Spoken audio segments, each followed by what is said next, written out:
اس کے باوجود بھی ہم بھٹک جاتے ہیں. اللہ رب العزت نے سورہ نساء کی ورس نمبر 101 کے اندر فرمایا ان الکافرین کانوا لکم عدو مبینا. اب یہ loud and clear divine statement ہے, بندے کسی کی بات نہیں ہے, کہ بلا شبہ کافر تمہارے کھلے دشمن ہیں. امریکہ اور اسرائیل چڑھ دوڑے نا ایران پہ, تمہارے مسلمانوں کے کھلے دشمن ہیں. اور اللہ نے اگر یہ بھی بتا دیا کہ اگر تمہیں کوئی بھلائی پہنچے تو کفار کو برا لگتا ہے, اور جب تم پر کوئی مصیبت آئے تو وہ خوش ہوتے ہیں. سورہ آل عمران آیت نمبر 120 کے اندر اللہ نے کفار کے ساتھ دوستی کرنے سے سختی سے منع فرمایا یا ایھا الذین آمنوا لا تتخذوا اليہود والنصارى اولیاء بعض اولیاء بعض ومن یتولہم منکم فانہ منہم ان اللہ لا یہدی القوم الظالمین. کلیئر سٹیٹمنٹ ہے. اے لوگوں جو ایمان لائے ہو, مومنوں کو خطاب ہے, یہودیوں اور عیسائیوں کو اپنا دوست مت بناؤ, یہ ایک دوسرے کے دوست ہیں. تم میں سے جو بھی انہیں دوست بنائے گا وہ بھی انہی میں سے ہوگا, بے شک اللہ عالم کو ہدایت نہیں دیتا. اب یہ سورہ مائدہ کی آیت نمبر 51. اس آیت میں 4 چیزیں اللہ رب العزت نے پوائنٹ آؤٹ کی. نمبر 1, یہود و نصارہ سے دوستی کلیتاً منع ہے, حرام ہے. نمبر 2, یہود و نصارہ باہم ایک دوسرے کے الائز اور دوست ہیں. نیٹو اور اس کی مثال لے لیں. اور اس کا حدیث میں بھی ہے, آپ صلی اللہ علیہ وسلم نے فرمایا قرب قیامت میں کفار تم پہ ایسے ٹوٹیں گے جیسے بھوکے کھانے پر ٹوٹتا ہے, اور وہ 80 جھنڈوں کے نیچے تمہارے اوپر حملہ کریں گے. ہر جھنڈے کے نیچے 12,000 کا لشکر ہوگا. 12,000 ملٹیپلائی بائی 80 9,60,000. یہ دجال کا لشکر ہے نیٹو. یہ دجال کی راہ ہموار کر رہے ہیں. مسلمان امام مہدی کے استقبال اور آمد کے لیے کیا کر رہے ہیں, یہ سوال ہے. ہم تو کھول کے بیان کرتے ہیں. جب حضور نے کہہ دیا اذا فسد اہل الشام فلا خیر فیکم, جب شام میں فساد اور بگاڑ ہو تو امت میں خیر باقی نہیں رہے گی. آج مڈل ایسٹ میں, شام میں, غزہ میں کیا ہو رہا ہے؟ تمہیں پالیسی اسٹریٹجی نبی اکرم نے 1400 سال پہلے صلی اللہ علیہ وسلم نے دے دی, پھر تم نہیں کہتے. پھر فرمایا شام وہ سرزمین ہے جس پر فرشتوں نے پر بچھائے ہیں. اللہم بارک لنا فی یمننا, اللہم بارک لنا فی شامنا. شام اور یمن پر حضور نے برکتوں کی دعا کی. آج اور یمن اور شام میں کیا ہو رہا ہے؟ آج پورا عالم کفر اکٹھا ہو کے وسائل پہ بھی قابض ہو رہا ہے. سوڈان کا سونا اسمگل ہو رہا ہے, اس میں یو اے ای کی پراکسی انوالو ہے. یمن کو تباہ کر رہے ہیں, Bab al Mandeb strategic location, strait of Hormuz, آبنائے ہرمز ایران کی, وہ بھی آپ سے چھن چکی تقریباً. تو یہ سارے جب اکٹھے ہو رہے ہیں تو تم کیا کر رہے ہو؟ آپس میں ایک کیوں نہیں ہوتے؟ پھر فرمایا یہود و نصارہ سے دوستی کرنے والوں کا انجام انہی کے ساتھ ہوگا. ان 4 نکات سے اندازہ ہوتا ہے کہ اگر آپ کے بہن بھائی بھی کافر ہوں تو ان سے منع کیا گیا. یا ایھا الذین آمنوا لا تتخذوا آباءکم واخوانکم اولیاء ان استحبوا الکفر علی الایمان ومن یتولہم منکم فاولئک هم الظالمون. اے لوگو ایمان والو, اگر تمہارے باپ اور بھائی ایمان کے مقابلے میں کفر کو پسند کریں تو انہیں بھی اپنا دوست نہ بناؤ. باپ اور بھائی کو بھی کہا گیا, تو اگر بناؤ گے تو وہ ظالموں میں سے ہوگا. سورہ توبہ ورس نمبر 23. پھر اسی طرح کافروں کے خلاف جھکنے سے وعید کی گئی ہے. میں سمجھتا ہوں یہ جو امریکہ اور اسرائیل کا ایران پہ اٹیک ہے, حضور کی حدیث ہے کہ اینڈ آف ٹائم میں, فتنوں کے دور میں, پہلے اہل فارس ہلاک ہو جائیں گے, پھر اہل عرب. اور اہل فارس کی بھی پیشن گوئی ہے, اگر کسی نے ساتھ نہ دیا تو یہی سچویشن چلتی رہے گی. ہم جو الائنس کی ملٹری کی بات کرتے ہیں 9,60,000 کے مقابلے میں امت مسلمہ ایک کیوں نہیں ہوتی؟ کیا حج کے موقع پر فورن اور ڈیفنس پالیسی ایک نہیں کر سکتے؟ امام مہدی کا لشکر کھڑا کریں, جو ابھی پاک سعودیہ ڈیفنس پیکٹ ہوا ہے, تو اس سے Türkiye defence packet, Türkiye defence packet, یہ سماع ہے ماتم کا دلی میں اور تل ابیب میں. اسی لیے انہوں نے ایک طرف پاکستان کو انگیج کیا ہے, طالبان افغانستان خوارج کے خلاف, اور ادھر سے پتلی گلی سے ایران پہ حملہ کر دیا. اور ادھر گلف میں کیا ہو رہا ہے؟ تو مسلمانوں کو اپنی صفیں درست کرنی چاہیے. آنے والے حج پہ میں کہتا ہوں OIC, عرب لیگ ڈیڈ مردہ گھوڑے کو جان بھریں اور وہاں پہ اپنا ملٹری الائنس اسٹرائک کریں. بے شک ٹیریٹوریل باؤنڈریز الگ رہا, دس از پاسبل. یہ اکیڈمک ڈیبیٹ میں نہیں کر رہا. جب نیٹو ہو سکتا ہے, نیٹو ہو سکتا ہے تو اسلامک ملٹری الائنس کیوں نہیں ہو سکتا؟ بالکل. ورنہ یہ 5 انگلیاں ہیں نا ڈاکٹر صاحبہ, آپ بھی میرا انگوٹھا انگلی توڑ سکتی ہیں, لیکن مکہ ہے, مکہ نہیں ٹوٹ سکتا, مکہ بننا پڑے گا. تو اسی لیے میں سمجھتا ہوں یہ اینڈ آف ٹائم کی جو پریڈکشنز ہیں یاجوج ماجوج کی ہلاکت کے باب میں, وہ آگے ہم بیان کریں گے. اچھا, آپ چونکہ اینڈ آف ٹائمز کی آپ نے بات کی اور بڑی وضاحت سے آپ نے جو ہے احادیث کی روشنی میں وہ تمام چیزیں جو اس وقت ہو رہی ہیں اور جو آلریڈی 1450 سال پہلے پریڈکٹڈ تھیں ان کے حوالے سے بات کی, تو ڈاکٹر صاحب آپ کے خیال میں آج 2026 میں اینڈ آف ٹائمز کے کس فیز میں ہم داخل ہو چکے ہیں؟ دیکھیں اینڈ آف ٹائم کے آخری فیز میں, I am loud and clear.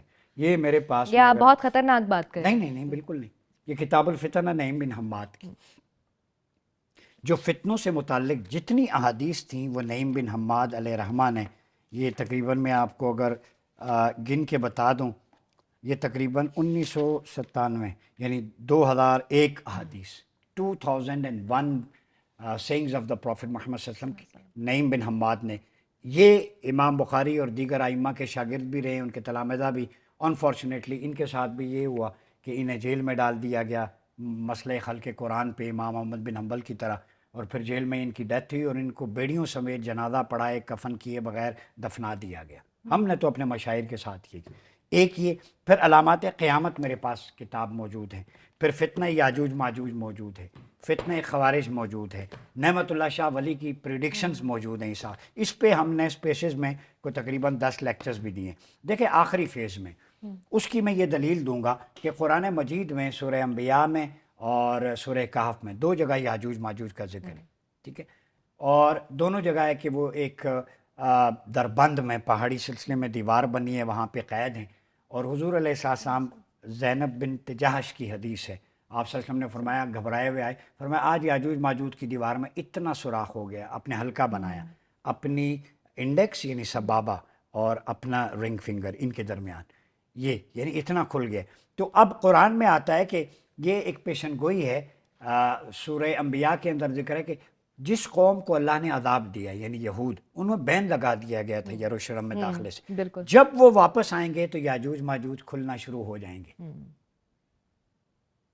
آپ حیران ہو جائیں گے یہ کیا کہہ رہے ہیں، یاجوج ماجوج کھل چکے ہیں، کھلنا شروع ہو گئے ہیں، اور یاجوج ماجوج بالفور ڈیکلیریشن، یہ تاج برطانیہ کہتے ہیں نا، شیطان بزرگ ہے، امریکہ ایرانیوں نے کہا تھا، میں کہتا ہوں برطانیہ تاج شیطان اکبر ہے، اسی نے پوری دنیا کا گاربیج کوڑا یہودیوں کا فتنہ وہاں پہ یروشلم میں آباد کیا۔ بالکل بالکل، پہلی جنگ عظیم کے بعد سلطنت عثمانیہ کس نے توڑی؟ برطانیہ نے۔ مسلمانوں کے ٹکڑے کس نے کیے؟ برطانیہ نے۔ فلسطینیوں پہ مظالم کے لیے یہودی جو ریاست تھی کس نے قائم کی؟ برطانیہ میں۔ مسئلہ کشمیر ادھورا کس نے چھوڑا؟ برطانیہ میں۔ پاکستان کی تقسیم میں ڈنڈی کس نے ماری؟ تاج برطانیہ میں۔ صومالیہ میں مسلمانوں پہ ظلم کس نے کیا؟ برطانیہ نے۔ ہسپانیہ میں مسلمانوں کو قتل کس نے کیا؟ برطانیہ نے۔ یہ ساری کالونیل جو پاور تھی، اب اس کا دور آئے گا، یہ نعمت اللہ شاہ ولی نے کہا ہے۔ میں ناظرین کو کہہ دوں، شاہ صاحب کہتے ہیں کہ برطانیہ انگلستان نام کا ملک صفحہ ہستی سے مٹ جائے گا اور اسے رشیا مٹائے گا۔ 800 سال پہلے اللہ کے ولی نے اہل بیت میں سے آپ نے فرمایا کہ برطانیہ کا خاتمہ رشیا سے ہوگا اور ایک پتہ بھی نہیں ہوگا کہ اتنی مار پڑے گی۔ اب رشیا اور یوکرین وار کے کانٹیکسٹ میں میرا دعویٰ نہیں ہے، میں اولیاء صلحاء کی جو تصریحات ہیں قرآن و سنت کی روشنی میں کہتا ہوں کہ برطانیہ صفحہ ہستی سے عنقریب مٹنے والا ہے، اس نام کا کوئی ملک نہیں ہے۔ اتنا جرم کیا ہے انہوں نے کہ اللہ کے عذاب کا کوڑا شاہ صاحب فرماتے ہیں کہ وہ برسے گا۔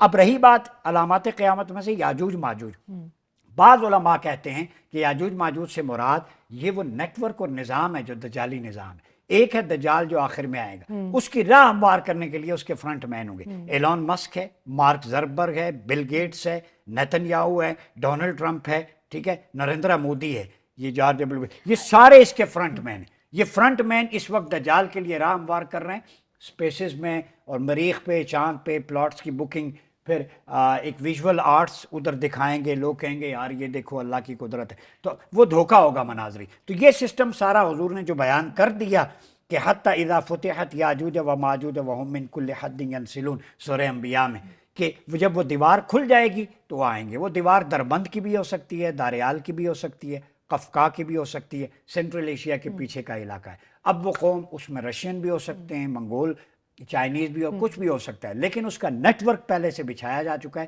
مسلمانوں کو سوچنے۔ اچھا سر، آپ نے دجال کے فرنٹ مین کی بات کی، اور تھوڑا سا اگر میں اس کا ایک نیکسس ڈیولپ کروں ایپسٹین فائلز کے ساتھ، اور اس عبادت گاہ جو ایپسٹین کے آئلینڈ پہ موجود تھی اور جہاں پہ وہ 2 سینگوں والا جس کو بال کہا جاتا ہے بت موجود ہے جس کے اوپر بلی چڑھائی جاتی ہے، تو اس سارے سینیریو کو آپ کس طرح کمپریہنڈ کریں گے؟ اور کیا جیسے ابھی آپ نے بات کی دجال کے فرنٹ مین اور آپ نے بہت پرومیننٹ نام لیے، تو میں چاہتی ہوں کہ تھوڑا سا آپ اس چیز کو ذرا ہمارے ناظرین کے لیے تھوڑا سا مزید جو ہے کھول کے بیان کریں۔ دیکھیں ایک تو چیز، یاجوج ماجوج کے مجسمے اب بھی برطانیہ میں کہیں جگہ پہ نصب ہیں، میوزیمز میں، گوگ مگوگ کے۔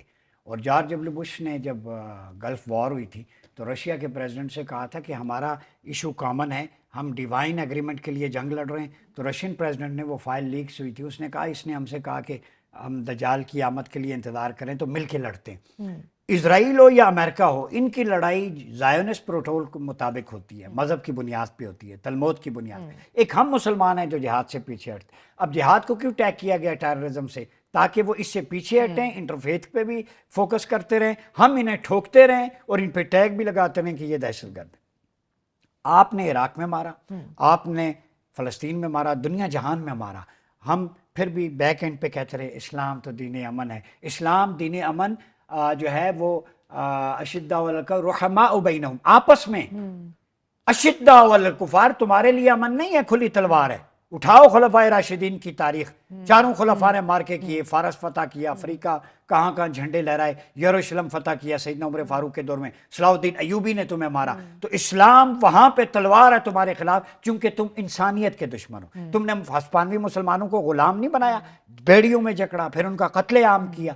آج تک تمہاری تاریخ ڈارک ایجز سے بھری پڑی ہے۔ جب ہمارا میڈیویل پیریڈ ابن حیثم، جابر بن حیان، یعقوب کندی، غزالی پیدا کر رہا تھا، ہم دنیا کو علم کا نور دے رہے تھے، تم گردنیں اڑا رہے تھے۔ ہماری سلطنت عباسیہ ہو، اس میں سے کچھ سلطنت عثمانیہ ہو، ہسپانیہ میں ہم نے 800 سال حکومت کی، ایون مغل میں ہم نے کسی ہندو کو یا مغل میں قتل کیا؟ مغل بادشاہت رہی، ہمارا تو سافٹ امیج تھا۔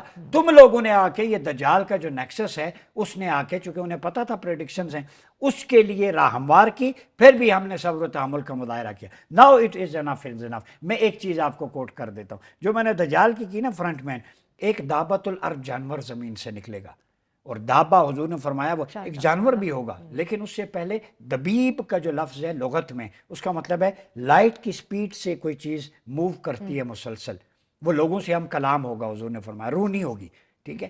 اب اے آئی، چیٹ جی پی ٹی، یہ ساری چیزیں کلام نہیں کرتی، مردوں سے لوگ باتیں نہیں کرتے، ان کی ایک وائس ریکارڈنگ دے دیں وہ کرتے ہیں، یہ ساری دجالی ٹیکٹکس ہیں۔ وہ دابا ہے، اس دابا کی راہ ہموار ہو چکی ہے۔ تو سائنٹیفکلی بھی، ریشنلی بھی اگر ہم دیکھیں کہ دنیا کے وسائل کا کنٹرول، پاسچرائز فوڈ، پریزرویٹیوز، وہ کہے گا فصلیں اگائے گا، دنیا کو غذا مہیا کرے گا۔ اب اجناس زرعی کس کے کنٹرول میں جا رہی ہیں؟ بینکنگ سیکٹر، معیشت کس کے کنٹرول میں؟ یہ دجالی قوتوں کے۔ پیپر کرنسی کیا ہے؟ یہ ساری چیزیں مسلمان دیکھتے ہوئے بھی احادیث میں اشارتاً علامتیں ہیں کہ دجال کے دونوں ہاتھوں کے درمیان اتنے گز کا جو ہے فاصلہ ہوگا۔ وہ دو ہاتھ سے مراد اس طرح بازوں کے، وہ طیارہ ہے۔ اور آپ کو پتہ ہے مقام لط کے مقام پر یہ قتل ہوگا سیدنا عیسیٰ علیہ السلام کے ہاتھوں۔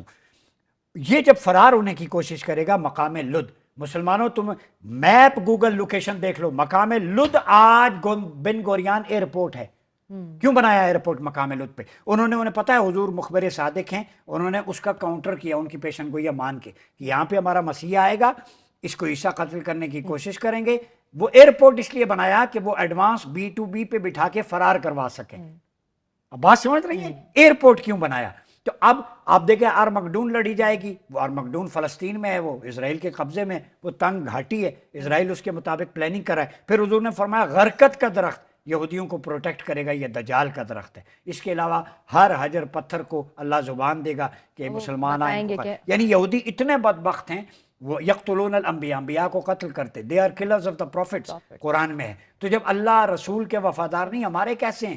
تو حضور کی پیشن گوئی کہ غرقت کا درخت، تو یہودیوں نے، مسلمانوں تمہارے اوپر شرم کوئی حیا ہے؟ یہودیوں نے حضور کی بات سچ مانی کہ غرقت کا درخت بنا دے گا، وہ غرقت کے درخت لگا رہے، وہ کاؤنٹر کر رہے ہیں سچ مان کے۔ ہم اپنے نبی کی پیشن گوئیاں سن کے بھی ہاتھ پہ ہاتھ دھرے بیٹھے۔ نماز روزہ عبادت پوری دنیا میں ہے، ہندوستان میں بھی سب جگہوں پہ، کسی کو کوئی پرابلم ہے؟ چیریٹی سے ہے؟ کہتے ہیں مسلمان اپنا یہ ٹھسک ہے۔ اسلام بحیثیت نظام گلوبل ورلڈ آرڈر کے، وہ یہ نہیں مانتے، پولیٹیکل اسلام، خلافہ علی منہاج نبوہ۔ تو جب تک خلافہ علی منہاج نبوہ نہیں ہے، نہ تمہارے حج نمازیں، یہ روح کے بغیر ہیں۔ روح اس میں نظام کی ہے، پولیٹیکل ڈومیننس آف اسلام، اس کے لیے ہمیں اسٹرگل کرنی ہے۔ بہت شکریہ ڈاکٹر صاحب، آپ کے ساتھ بہت جامع گفتگو ہوئی، اور آپ کی جو انسائٹ ویو ہے، مجھے امید ہے کہ ہمارے ناظرین کے لیے جو ہے وہ ہوش ربا ضرور ثابت ہوگا۔ جس طریقے سے علامہ اقبال نے کہا تھا، ایک ہو مسلم حرم کی پاسبانی کے لیے، نیل کے ساحل سے لے کے تاب خاک کاشگر۔ اپنا بہت خیال رکھیے گا، اگلے ایپیسوڈ کے لیے ہمیں اجازت دیجیے، اللہ حافظ۔